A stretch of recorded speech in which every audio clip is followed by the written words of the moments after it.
Hey everybody, welcome back to Electric Cafe. Today's video is about Talk Talk and their music, and I want to talk a little bit about their career and the music that I like by them. So basically, Talk Talk started out as four members. Basically, the lead singer was Mark Hollis, and it's an interesting career that they put down because they started out as a sort of new romantic new wave album or outfit, and then halfway through their career, sort of changed their recording processes and became a different band for their second half of their career. And then Mark Hollis just quit altogether, quit the music industry, making music and things like that. Although he did a couple things here and there, I suppose. I'm not necessarily an expert at after their last album in 1991, but as the years have gone on, they've gone, especially with Mark Hollis passing away in 2019. I think everybody's started to get reminded by and remember, and I think the quality of the respect for their music has grown as the years have gone on, and people that have become legendary producers or music makers like Radiohead and the likes have given them a lot of respect and mentioned their name often, and some cite that they're sort of like wouldn't say I can't remember if they said this, they helped kind of start Britpop in a way, sort of alternative in a way for 90s music, and kind of set the bar for the future of rock music in some ways. Although,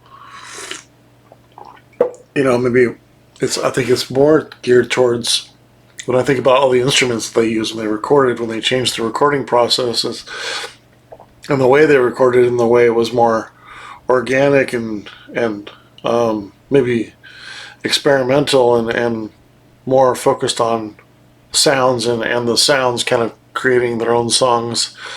They had a good mix of like experimental but still pop and kind of jazz and folk and rock and but then still had some new wave sort of that kind of come from new wave. So in that way it's kind of unique because they started out as new wave and went away from new wave, which is unique in itself as it was getting popular, which was I'm sure it took it probably didn't take a lot of courage, but I'm sure there in some ways they were their label, and people were expecting them to grow into a certain band, and they didn't, and then always kind of can rub some people the wrong way.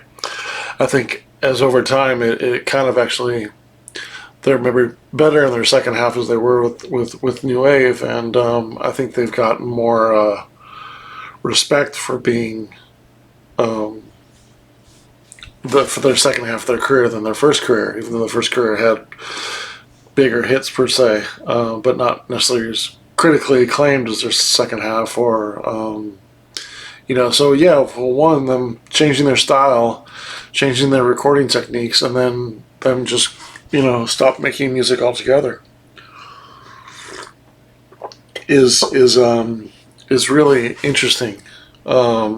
It's unique, and it's not like they had a ton of period where they were out for like 15 or 20, 25 years. I mean, they were out for just a little bit over 10 years, and but many would say a lot of the best music by bands is in their first 10 years. It is rare to have a career like that gets into 20, 25 years where they're still, I wouldn't say pushing the boundaries or anything like that, but being creative in a new way, and sort of pushing the boundaries of what their sound was, or finding like a second half of wouldn't say of inspiration but of appreciation of their music. Maybe a lot of times I don't even think like when I think of Depeche Mode, I still don't think their second half of their career without Alan Wilder has really gotten the respect. In a lot of ways, uh, they're still, I wouldn't say making a career of their first 10, 15 years, but you know, uh, they really haven't got the respect that they probably may have deserved. Post that time. I don't know. I'm indifferent of their. I like a little bit less than half of Depeche Mode's music after '97. Um, but there's not a lot of bands who's went into their past 15 years and was still pushing the boundaries and respected for their second half. It is rare when you think about it. I've never really thought about it. It just kind of popped in my head when I'm talking about their career. But there isn't a lot of bands that push past 10 years. Especially ones who. I mean, it's one thing in the '60s and '70s, and if you're a rock band like Led Zeppelin or something, you made it past 10 years, almost. I mean, but like the Beatles, 10 years. You know what I mean? It's actually a lot of bands 10 years. But what I was saying was it was just seemed like the genres move a little bit quicker. The industry changes a lot quicker than it used to be, even in the '80s and '90s versus like '60s and '70s. I would think maybe it didn't, but still, it's I guess maybe neither. In really any genre or any time, it's hard to get past 10 years of creative, you know, and well respected music and well loved and still growing up popularity and still having a cult following and all those things. I think of The Cure, they made it to about 15 to 17 years, and they're considered one of probably one of the most inspirational bands of the '80s in a lot of ways, and they changed their style so much, and they barely made it past 15 years. So it's tough. It's tough, and so in many respects, maybe Mark Hollis felt like he did what he wanted to do, did what he could do, didn't really have anything else to necessarily talk about or write about. But it's strange because to have I would say almost confidence, but to feel like you're in the moment, you're making something different, you're making something that's unique, and people are appreciating it, and it may not have the chart success, but you're getting acclaimed, and you just kind of stop it like right at its peak is interesting, and it takes a lot of guts to do that, and it would be interesting to see what if another Talk Talk album could have improved upon Laughing Stock. It would have been hard. And so you think it is kind of like a very tight 5 or so albums of music that they did. Right? It's 5 albums they did. And it's kind of very compact within like 8 years or so, 9 years. So it's interesting. Excuse me. So my I guess my time started with them is the title song "Talk Talk," which of course was their name, was a big hit in college radio at the time in 1982. It was even video was played on MTV. I remember in those days because I think we were like, I don't know if we were one of the first family in the area to have like MTV, but we had MTV really early on. Before I think it was obviously the first cable channel we had, but it was way before anything else. I mean, we had it in the early days, and it was just Billy Idol was played, and there was a little bit of new wave, and I remember them having a big ordeal over Duran Duran. New Moon on the Monday was being debuted. I remember that. That was like '83. So we had it like probably if it started in maybe '82, we probably had it halfway through '82. We had it really early on. And, they played Joan Jett, and Adam Ant was a huge star, and this is even before Madonna or, any of the normal '80s bands that kind of made MTV what it was. But the early days, it was, of course, Aha became really popular on MTV. But I mean, even before Duran Duran, it was like, I mean, Adam Ant, Cyndi Lauper, like stuff like that. It was super popular. Flock of Seagulls were huge, probably the biggest band for a time there. Adam Ant, and stuff like that too. And of course, Billy Idol was probably like the big superstar on early MTV. But they had played Talk Talk on the. I remember hearing that regularly, and I hearing that on college radio. So I knew that song probably as old as when I was like 6 or 7, and I knew "It's My Life" when that came out when I was roughly 8, and I knew that song really well. And that was definitely a great song. Don't get me started on the Gwen Stefani cover version. I think that version stinks. Poorly sung, and it's a keyboard song and not a guitar song. So the chorus, the bridge doesn't work, the solo doesn't work in the cover song for me. Not like it doesn't have the power that the original song does. It's kind of like a lounge song. They turned it into like a lounge song, which I don't think they did a good job of. And Gwen Stefani can't sing worth shit. But anyways, the original version is great. Here's actually the single. Which is this is the UK pressing, which is kind of the one to get because it has, of course, it has "It's My Life," but it has "My Foolish Friend" and "Tomorrow Started" on the B side, which are great tracks. The US mix is a 45 RPM too, so it's a great album, a great EP to have. Their early ones. So, I mean, this video was iconic too in a way. Just showed nature, which I thought was really cool for the time. Compared to a lot of videos at the time, like this was very unique and not even really showing the band. Well, I think it showed Mark Hollis sort of when he had like the writing over his lips and stuff like that in the video, but it was very, very unknown. But so that was kind of it for me, and probably so by the time. I got into buying music on my own probably by 86, 85. Like they were kind of moved on to the color of spring, right? So I wouldn't necessarily probably gravitated to this album because it wasn't necessarily new wave. So I remember my next kind of adventure with them, or next spot that I can remember is buying their greatest hits.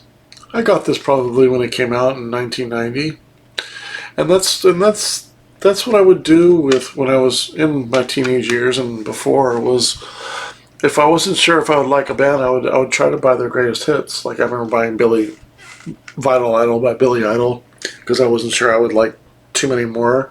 And then I did, and then I bought Rebel Yell, and I think I bought It's Charmed Life and It's Gotta Be a Lover and stuff. So I ended up buying a few. If I like more, I'll buy more. And when I heard this and heard the other stuff, I bought the others. I looked for the other stuff. I mean, because this was that good. This is called Natural History, and this is kind of the greatest hits in a way. So I really like Today and My Foolish Friend. Of course, it has Talk Talk, Such a Shame, which is kind of probably their new wave.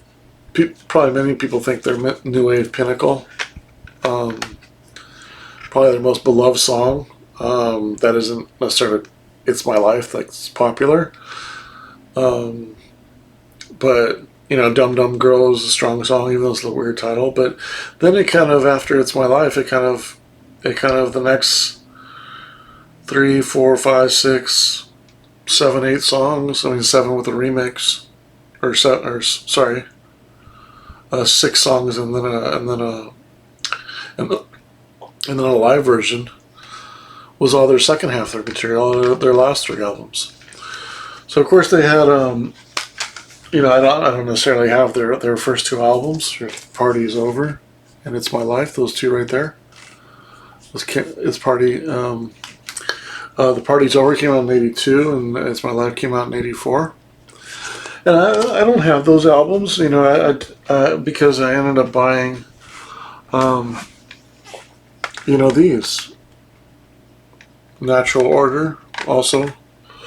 And then later on I bought their B-sides.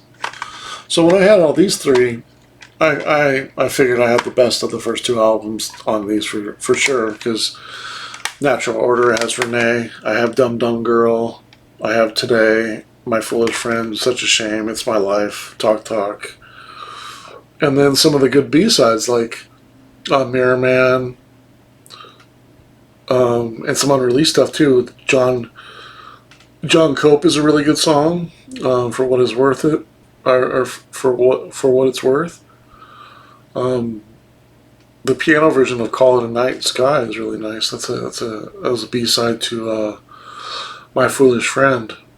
Um, but yeah, when I got all these, the extended versions, they're okay. I mean, I don't know. That was kind of them like trying to be like, well, we gotta make extended versions because we're doing a single, and we sort of make a dance version because people think we're a dance.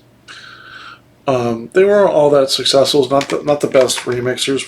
I don't know offhand, but I'm just curious. I mean, I do like the remixes US mix, but it's remixed by some guy I never heard of. So they didn't necessarily have good remixers on EMI probably at the time, with the label they were on. And I don't really remember necessarily really liking any of these versions. In fact, most of them, like the first 5 on here, are just extended versions. So extended versions might be the best bet for them to do. Just extend what you're already doing. But there is one dub mix and 2 12-inch remixes, 2 more extended mixes, a dance remix, and a 12-inch mix. So they didn't necessarily have any necessarily creative people doing their remixes. They just did extended remixes. But so I had these, and I just figured that if I got the last 3 albums, I'd be good. And I felt like I still feel like that way. Although there's been a couple times where I was in the record store and I passed the first 2 records and I didn't buy them. But I would have if I did. Color of Spring came in '86, and that really changed their recording techniques. They still kind of edited them to kind of give it a sort of a natural, more poppy element to be easily digested or listened to. But the last 2 albums, they really just had the ability just to, or really the choice to really just kind of do longer songs, and it is what it is, and they didn't feel like they had to make anything how it was. It was just how it is, and that's how they released it. But this is a great album. A few of these are on the Greatest Hits album. Happiness is Easy, which is great. I Don't Believe in You. Life is What You Make of It, which I think is it's kind of an interesting song because it's not it's an interesting chorus, but it's the hook, is so catchy. You just at the end of it, you just can't deny how catchy it is. But it is kind of repetitive, but nobody really minds. So it's an interesting single because it's not really anything that was around at the time, and it did well in the UK charts. But nothing after It's My Life did well on American charts. In fact, Talk Talk is really seen as a one-hit wonder in America because of It's My Life, even though Talk Talk Talk was strong. And I think even Such a Shame might have made the dance charts. But yeah, they're just not, the American fan base was just not there for Talk Talk. And they definitely suffered from that. If they wanted to really go bigger in the States, they really didn't have quite the foundation that they should have. Just too long in between albums. In those days, making 2-3 years in between albums is like a death. Is like a death wish. But just an amazing album. Living in Another World is one of my favorites. Give It Up is a good one. Time It's Time. Not a bad song on here. Not a bad song. I really like the artwork too. The artwork was definitely a theme through all of them. The kind of cartoonish, bright colors, kind of fairy tale-ish kind of artwork was great throughout their history, especially on the last three albums. Actually, last four albums. The one with the doll face on it, the first one was a little odd, but the colors were great on it. It was a very new romantic looking. But when they kind of went to these naturist ones, the butterflies and the birds and the trees and stuff like that, that was awesome. Nice and simplistic, But that was them just letting the music do the talking. But a great album, great album. And then moving on to Spirit of Eden. Here's only 6 songs on here. The title track, well, not really the title track, is Spirit of Eden, but Eden title track is definitely one of my favorite in here. I Believe in You, great track. Wealth is a great track. I mean, The Rainbow. There's nothing on here that's not really good. Just an awesome album. Spirit of Eden. And then they moved on to, Laughing Stock, which is kind of considered their creative masterpiece.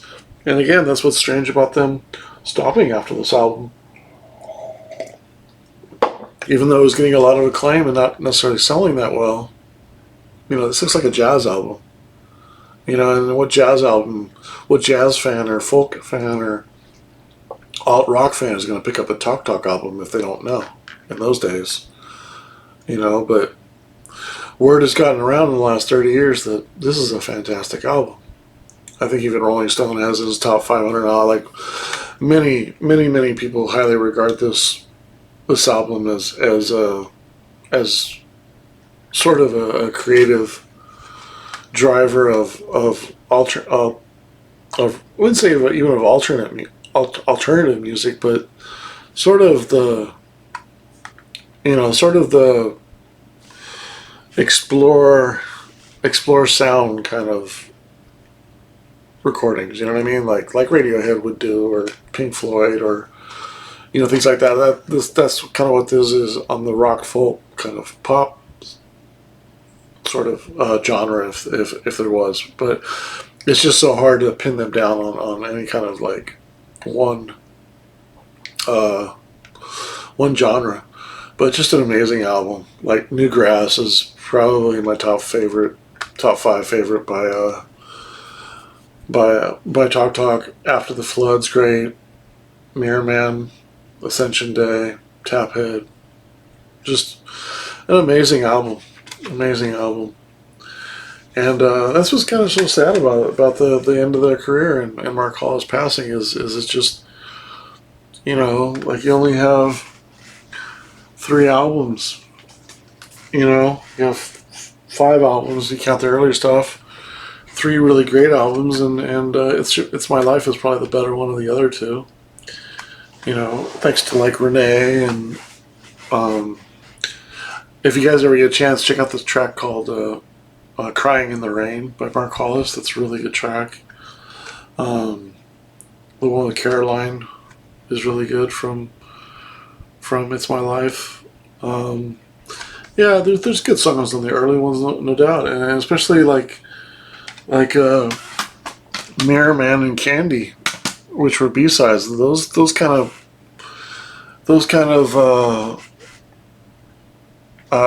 in a way kind of tell the future of what they're going to do, because those songs are so much more poignant and deeper and not so dancey or new wave. It's just they're kind of like ballads. They're just kind of shorter, like 3-4 minutes versus the more expanded ones. And then you add the sound processing and the organic and the instruments on here, which is probably the most important thing about Talk Talk, is the unique instruments and the things that they would do with them. Just not really any kind of like post-production sound processing here. It's all, the space and the recording space and the process, maybe the distance of the microphones and the acoustics of the building, right? And then also who's playing, and then those instruments themselves is what really kind of made these albums what they were. And it's funny to think that, I would think like in the late 60s that was like par for the course was sitting in a room and like the Beatles did, and towards their later album, and just kind of in a room and sort of experimenting with sound in a big room together and see what comes up and being experimental. But it's funny, by the end of like the '80s and stuff, I don't think bands would really kind of set up shop and really kind of. It was more like jam spaces, like let's go to our rehearsal studio, and it wasn't like their own. Like this was recorded over months and months, so I would imagine it was a space where they just left their stuff there and came back to it and picked up, sort of tried to pick up where they were, or maybe actually even more important, it was every new day was a new way to express themselves with all the stuff they had on the floor, and that kind of led to being so creative and so unique sounding, and it's the kind of album that it's like Mark Hollis is very, the way he sings is very it's very passionate. It's almost kind of like a yearning. There's like a little bit of a loneliness there, but more like a yearning for some kind of like understanding of emotion, kind of like it's almost hard to get like an overview of what he sings about. It's just like a sort of understanding and a sort of peace and a sort of I don't know. I don't get into lyrics that much, but when somebody sings like Mark Hollis, it definitely makes you want to look into the lyrics more and get an idea of what he's singing about, because it's so moving. Especially like Eden and New Grass, and you know what I mean. Just like there's so many good tracks in there. It's just you kind of do want to look into further and read the lyrics and get an idea. But he's very, very, very.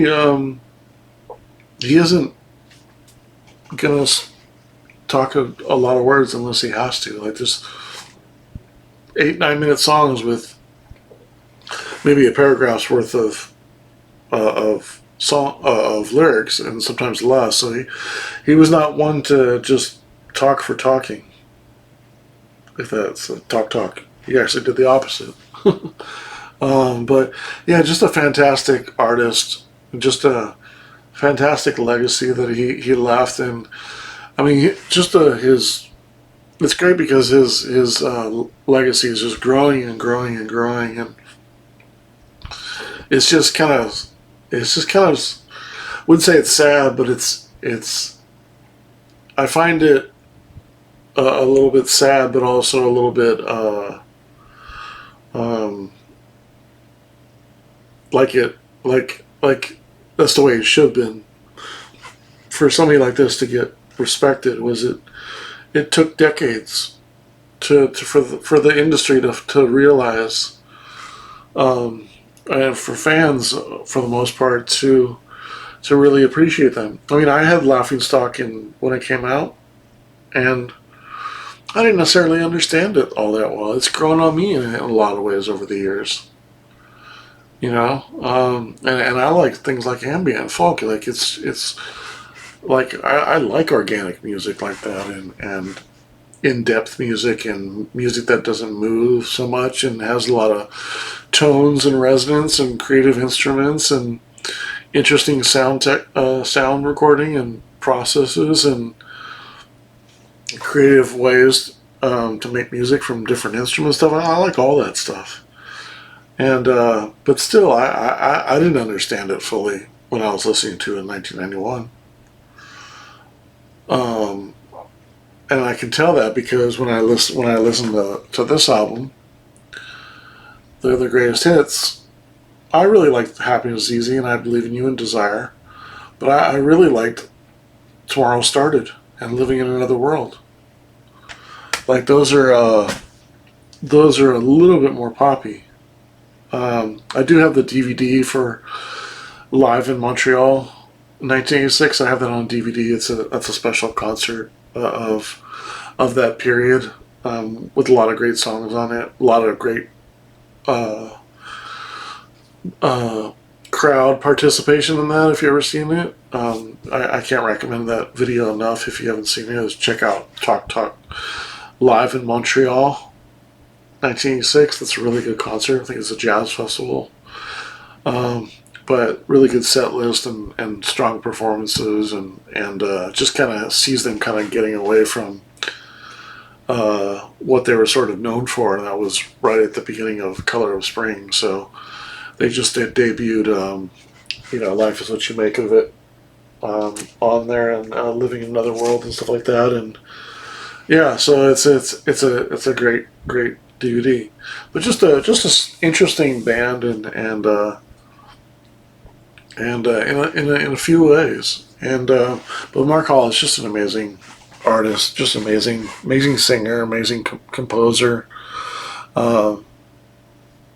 amazing compositions. His albums, just really enjoy it. I got a chance to. There's two records that just came out that are being released.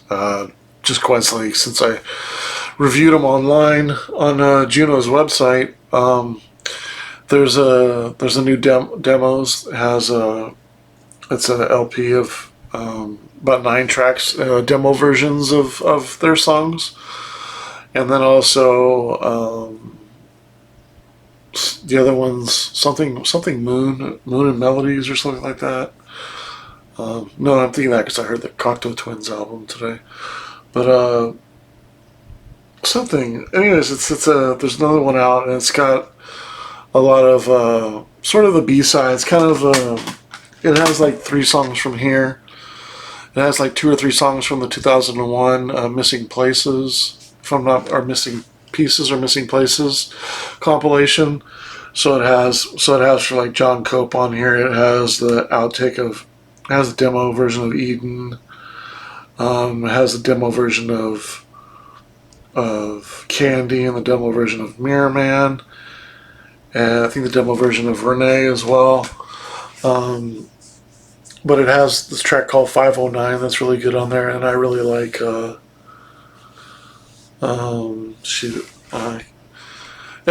in the Rain. I spoke about that earlier, that Mark Hollis song. It's a really good song by him. I don't know where that came from. I think it